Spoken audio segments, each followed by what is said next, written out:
Kansas Governor Laura Kelly has directed state agencies to do everything they can to help those who lost cattle.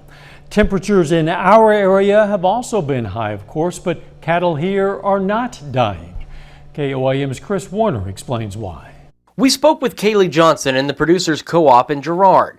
She told us that there's some misinformation floating around regarding the death of the cows in southwest Kansas. Kaylee pointed us to local ranchers Jeff and Heather Cleland.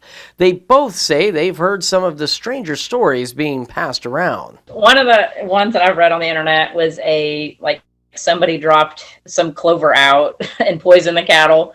Another one was a plain chemtrail. The heat isn't just limited to southwest Kansas. All you have to do is step outside in the 4 states and know it's hot.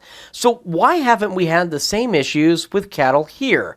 Jeff says feed yard operations are one factor. Here in Crawford County, Lillibet County, this area, we don't have that type of operations. Most of our cattle are out on grass. They can get in ponds, under trees for shade. Out there, they're feed yards that may have 100,000 cattle under one location. Typically, they don't need shade. They don't need things like that because it's a different environment. Jeff adds the heat is a key factor in what happened out west, but it goes beyond just the heat.